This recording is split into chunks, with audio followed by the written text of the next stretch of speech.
And I want to just kind of go back to when Dr. Joseph came in. As you were approaching the idea of a STEM or STEAM focus, what was in your head? What were you thinking? Well, when the new team came in, there were actually quite a few STEM programs underway in the district, and some new initiatives that had just begun and were underway. And so one of my first goals when the new team came in was to try to set up some meetings with them, Dr. Felder in particular as Chief Academic Officer, to really let them know what the lay of the land was and what was underway. I think Nashville was already a leader in STEM, but certainly we had some goals and aspirations. We had developed a vision statement and sort of a strategic plan as to where we wanted to be. And it was difficult to get a meeting, surprisingly. And so, meetings were rescheduled, calendars were full. And so it was a bit frustrating, but I understood, it's a new team, they're coming in, they have a lot of work. So to walk into a meeting, a couple months or 3 months after they've been on the job, to hear of this massive STEM implementation plan that was going to happen with Discovery Education was a huge shock to me, because to my knowledge, at that point at least, they didn't really have a solid understanding of what was already underway. And the reason I say that is I had prepared a document to prepare for this meeting to let them know sort of what we've been working on. And when I produced it to sort of assist with the implementation of the Discovery Plan, they seemed shocked that this document existed and how wonderful and great it was. And, it's a document that we had prepared long before they arrived. So when you think about, the several STEM magnet schools that we already had and STEM focused schools, the fact that we had a partnership with Vanderbilt University with the School of Science and Math, and also programming that they had within the classroom, and then a grant that we received just prior to their start with MNPS, which was a federal I-3 grant where we had after-school programming in several of our middle schools, and it was already showing huge success. And so all of those things, having a thorough understanding of all of those things, I think would have helped inform this discovery process, but I really don't think they really had a good handle on all those things that were happening. So you walked into this meeting with a plan and discovered they had their own plan from this company. Absolutely. Everyone on our team, the curriculum and instruction team, myself as STEM director, our executive director of curriculum and instruction, our math coordinator, our technology person, our arts person, this eventually became a STEAM initiative. We're all completely caught off guard that this huge plan was moving forward without really any consult with us. And not that they have to do that, that's certainly their prerogative. But again, when you think about wise use of taxpayer dollars, and also thinking about understanding what's already working, it's important to think about how you want to implement something new and understanding what you're already doing. So it was a bit of a shock. From your perspective, they didn't understand what you were already doing. To my perspective, no. I mean, I never really had any FaceTime with any of them to explain what we were doing. And so, I recall in choosing which middle schools early in the process that we were going to start with, explaining to them what was already underway, and that being part of a criteria as to how we were going to choose middle schools. How far were they in their process around STEM already? So the fact that they already didn't know that, is problematic, given how large of the program that they were trying to implement was. And let's drill down just a little bit. You walk into this meeting on November the 4th in the director's conference room. What stands out in your mind about that meeting? Well, I mean, certainly my assumption was that there had been several conversations that had already taken place with Discovery. There was a familiarity, a kind of, conversations obviously had already happened, and they already had a presentation prepared for MNPS in regards to sort of what their vision was and how we were going to move forward. So it certainly wasn't a conversation around what might happen or an idea. It seemed at that point, at least, that it had already been decided and we were moving forward. And sort of the meeting wrapped up with, sort of a charge to our team around, you have a lot of work to do. So here we go. And so, I had some mixed emotions, given that it was a huge opportunity, I think, for our schools, our teachers, our students. but also, also feeling challenged around, I don't know that they fully understand what's already underway, and we need to be thinking about those things rather than, hiring another vendor to come in and do work. There was a lot of great work happening already in the district without the use of vendors, and I think they didn't really have a clear understanding of what that work was. Is it fair to say there was a coziness with this vendor? Possibly. I mean, certainly they knew each other. It wasn't, during an RFP process, you bring people in, you may know of who they are, but certainly it seemed like there was a relationship already established when they entered the room. So, there had been some obvious conversations and familiarity before we started. Was there hugging? I think there might have been a couple hugs. Yeah. I mean, it certainly these were folks that knew each other pretty well. And so, and in retrospect, I guess that was a little bit more telling in terms of there had been a lot of conversations and planning that had happened before that meeting. It really was a meeting, I think, for us to understand that this is what the district was going to do and we were to implement it, rather than here's an idea we have, or here's how we might be able to improve some of the performance in our schools. So it was a decision that clearly had already been made. Did you come to an understanding of what the connection was between Discovery and this new administration?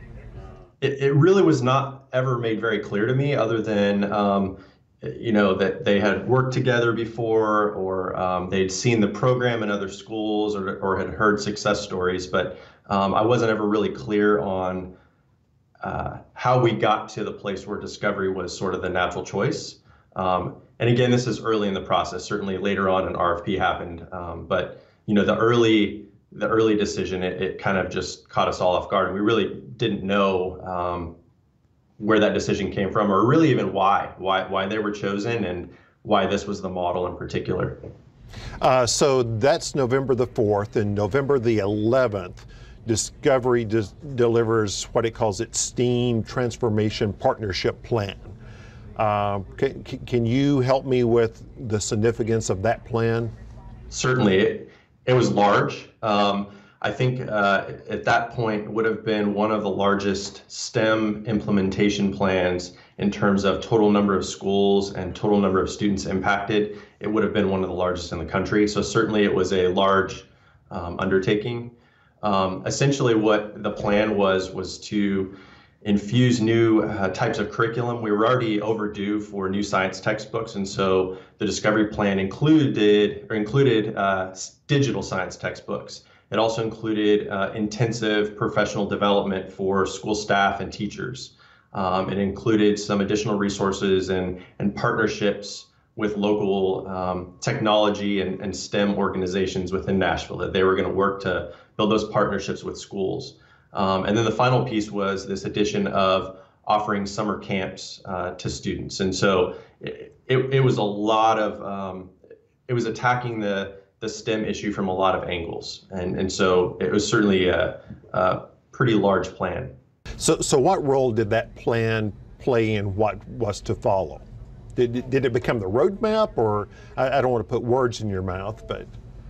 It was certainly the guiding principle as to how, the vision of the district, of Dr. Joseph, as to how we would transform our middle schools. So again, early on, that decision was made around middle schools being the first phase, or the target area for the program. But really what that overall STEM program looked like was really based off of what was presented by Discovery. So this was the plan that the administration adopted as its own? Absolutely. So then December the 8th, there's a rollout for principals. In hindsight, what stands out in your mind about that meeting? I think the biggest thing is that we were, all in it. To my knowledge, and certainly I was the STEM director, but I wasn't the legal person, I wasn't the contracts person, so I assumed that everything had been done appropriately as needed to be. And so my job was to roll out the implementation. And so I think one of the key things that stood out to me was the level of excitement and enthusiasm among principals in that meeting. We had a plan, we had an implementation plan, we had ways of supporting them. I think, you know, MNPS has a history of starting new programs, and then new leadership comes in and then they switch to something else. And that's not just MNPS, that's typical of a lot of school systems. And so we really wanted to show them that this was something that was a long-term commitment, that we were going to be embedded in their schools, we were going to support them, we were going to support their teachers, and this was going to benefit their students. And so this enthusiasm was huge after that meeting. Principals went back to their buildings very excited, started thinking about how they could really customize this plan for their school, and we were moving forward 110%. So the message was, this is what we're going to do. Absolutely, and how we're going to do it. And stating the obvious, whose plan was this? At this point, it was really mostly Discovery's plan. It was mostly the STEM transformation plan, with some nuances that we added. I mean, there were certainly some things that we wanted to make sure we adjusted for the needs of our schools, but it really was kind of their vision on how they've done this in other districts, and how they've, suggested that it works. At this point, was anyone raising any ethical concerns about this? I don't know that I would say ethical. I think, again, going back to our team, I think some concerns around that this was it and we were moving forward, and making sure that the leadership understood the implications, what was already underway, how this would impact. So, for example, I mentioned the I3 STEM grant that was already happening in several of our middle schools. That was a federal grant that provided money for an after-school program, but it also was a research program. And so we brought concerns to them about, this could impact the data, because we're now doing a new STEM program in a school that we're actually piloting a new STEM program, and this may, negatively impact our data. That was just one of the pieces. But again, I think just the concerns were, this was a massive plan that was going to cost a lot of money. And I don't know that we really did a really good needs assessment, or that the leadership understood what was already underway before they jumped into this plan. So I think we were sort of playing catch up at that moment, rather than thinking proactively around what were the needs of our middle schools. And I think that's the biggest ethical concern I had. Now, the emails list plans for a December the 19th business partner meeting with like the Chamber and Alignment Nashville. I found a news story about it, a meeting that occurred in August of 2017, but was there such a meeting in December 2016 that you can recall? Not that I can recall, but it's possible that that meeting happened and I wasn't there. I know that part of the Discovery plan is to engage business and industry leaders and partners in the communities that they're working, both in terms of support within the schools, bringing in mentors, bringing in folks to help teachers, but also as a source of financial support. So this is an expensive plan. And so when money becomes tight, it's nice to have those business and industry partners connected so that they can help fund some of the programming. So I think that was sort of their strategy. There are emails that showed Discovery was desperate to avoid a bidding process. What do you know about that? So I don't know much about that process that went back and forth. The first that I heard that this was a stop or a pause was after that announcement meeting you referenced, where we got all the principals and schools excited. Sometime in December, we received a notice, an email conversation with Dr. Felder around we have to stop. We need to do an RFP process, and so everything now is on hold. And so so that was kind of a shock, because we had spent, this was a go 110% and as quickly as possible. Our plan was to have this rolled out for the next academic year, which, when you're talking about the number of middle schools we were dealing with, that's a pretty huge task. So that was a shock to us, because we were all go, and then we were hold on, pause, stop. And there's certainly some PR consequences with that. So now we had to inform all of those principals and schools that we had gotten excited about this plan, that it's now on hold, that we have to do an RFP now, sit tight, you'll hear from us. And so sort of a PR blunder within the system, I think that did a little bit of damage. But clearly the expectations had already been set as to what this would look like. So the word goes out that there's a pause, and how was that communicated, and what was the message? I mean, were you told not to do anything? I mean, exactly what was the message? The message to us was that the district would start the process of developing an RFP, and that we were to pause communication with Discovery until that process began to roll out. And then I don't recall exactly what the communication plan was to schools and principals, but there was some sort of notice sent to them letting them know that the process was on hold and that we were going to move forward and pursue an RFP. So you remember you were specifically told, don't have anything to do with Discovery right now? Yeah, basically it was just, stop the process of implementation because it may not be them necessarily. And so all the work that was underway just sort of paused. And we were already meeting with Discovery to plan implementation, to select teachers, to plan workshop dates. And so all of that just stopped. So a request for proposals is drafted. What role did Discovery's plan play in the development of that RFP?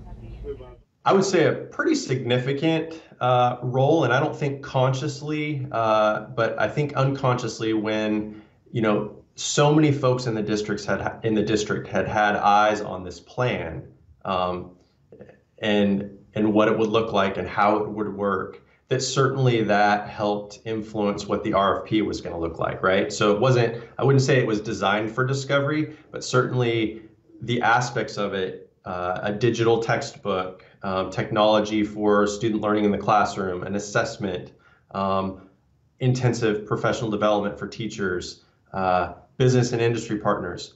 Essentially, those were all key components in the Discovery plan. And so when you put that RFP out, essentially Discovery already had that plan ready. I mean, they'd built that plan essentially. So I think that certainly gave them an advantage in the RFP process. I would still say the RFP process was legitimate as far as I know. It just certainly gave someone an advantage, I think. And at this point, did anyone raise any ethical concerns about that? Not to my knowledge. I think the biggest concern was the timing. That it's a pretty big plan to put together, and I think the RFP process was open for a couple weeks. And so that's, I think, challenging for any organization to put together that sort of plan and submit it for approval and have it ready for district review. I think the other concern was, again, I still don't think that leadership had a clear understanding of all of the things that were already underway and how this plan would impact those. And so, they always had a saying, go slow to go fast. I don't think this was one of those examples. I think they were moving forward as quickly as possible.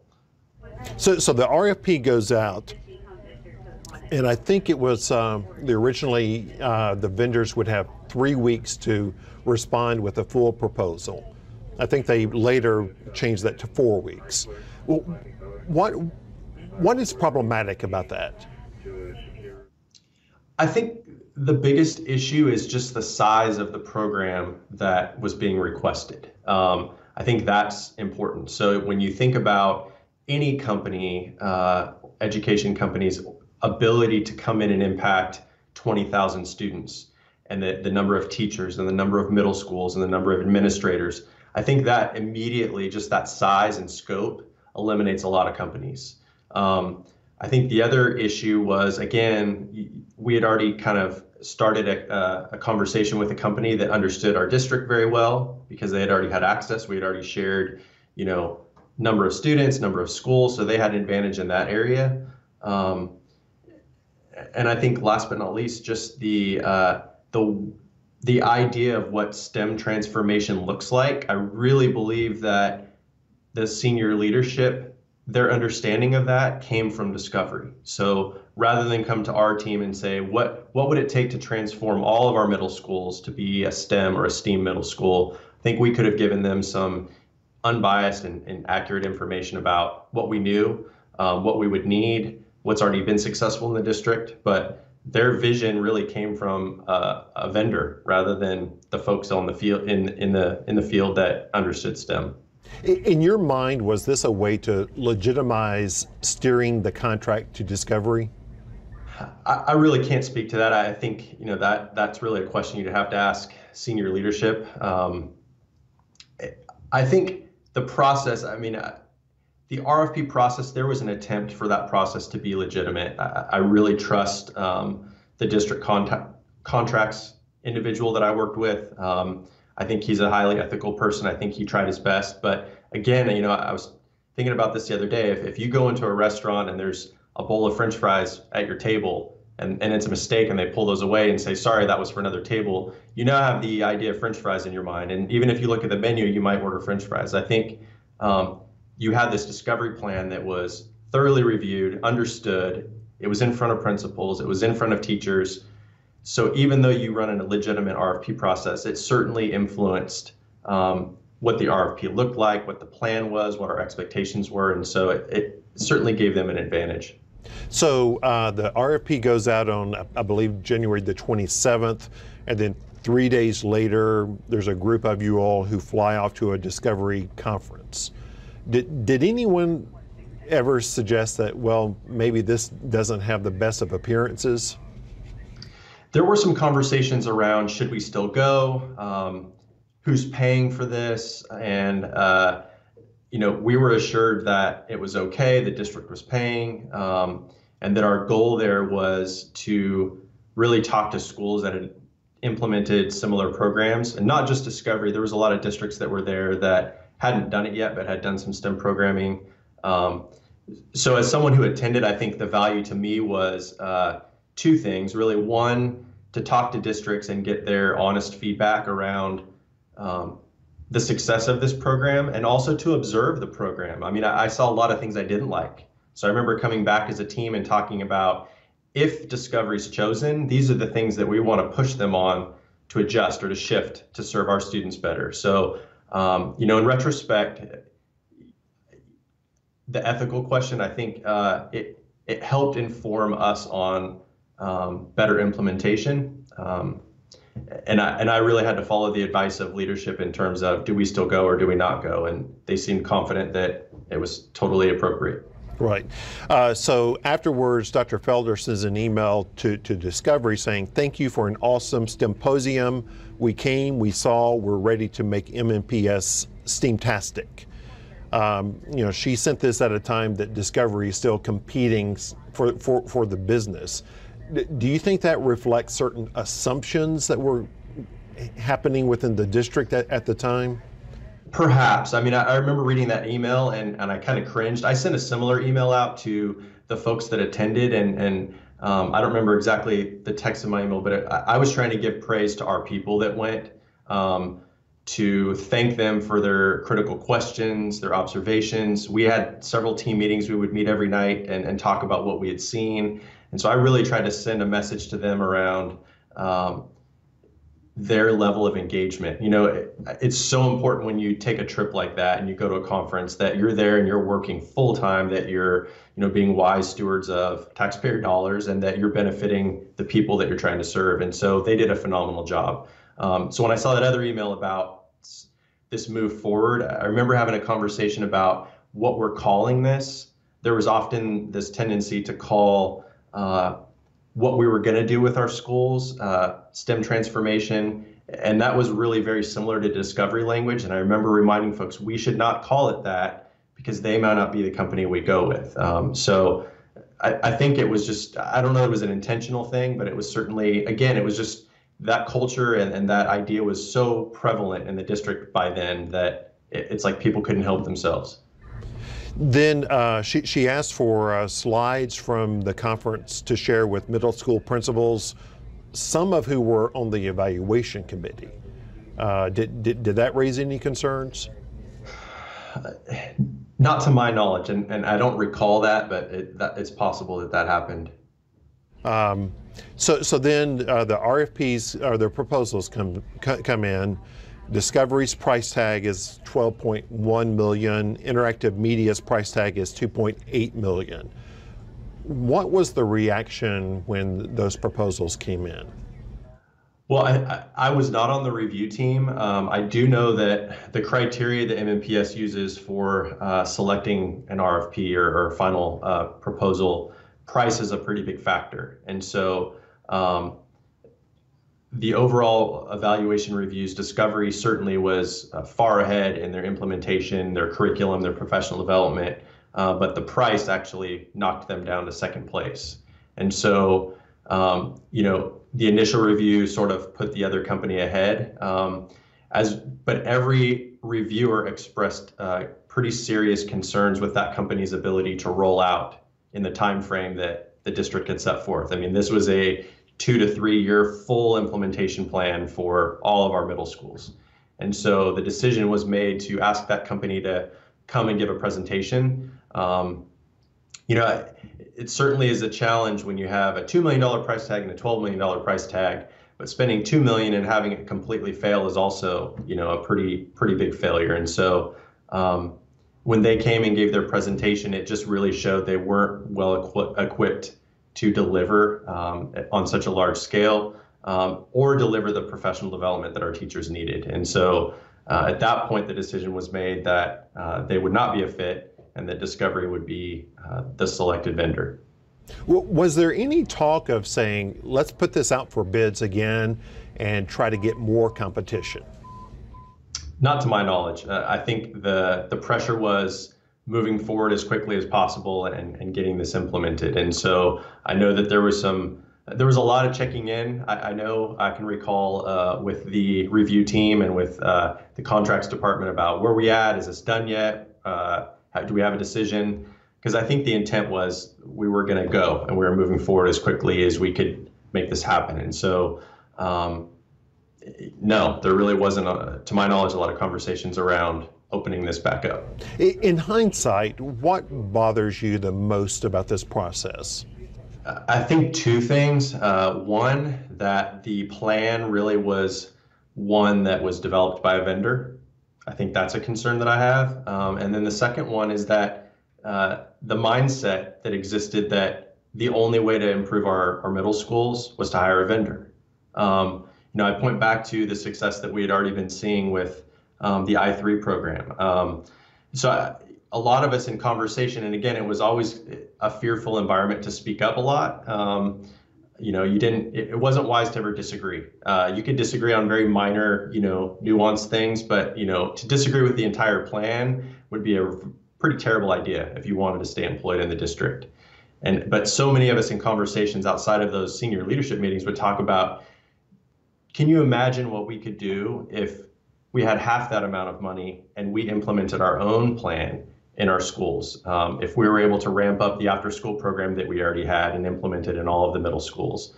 So it was a shame that we weren't allowed the time and space to talk about ways to make this sort of improvement process, that it was just automatic, it was a vendor, and they were going to solve all of MNPS's problems. So this was Discovery's contract to lose? Essentially, they had put together a plan that the senior leadership liked, and that was their intent. They wanted to move forward with that idea. Now, I guess final question I have is, you say it was dangerous to question their judgment. Did anyone ever come close to that, and if so, what was the reaction? It varied. Actually, that's what was kind of scary and kind of interesting. You could kind of keep people on their toes, because I recall times where I did sort of push back on some things, and it was met with appreciation. And I also can recall times where I pushed back and it was, very firm that that was not my decision to make, and that this is what we're doing and I need to make it happen and implement it. And so I think that sort of kept people in a fearful mode around speaking up and sharing when they didn't agree with things. So people kind of just saw themselves as sort of the doers, the worker bees, and the decisions would all be made at the top, and follow or or consequences will follow. Right. Is there anything I haven't asked you about? Is there anything that still nags you about that process that you wish you had answers to? Anything at all? I guess just for me, what happened prior to that meeting where Discovery was first announced as the vendor. So how leadership got to that point. So maybe there was an assessment done, maybe there was a thorough review done, but none of us knew that. And so it made it challenging for us to roll out such a significant program when we didn't really have a lot of input or understanding as to why that was the model that the district chose.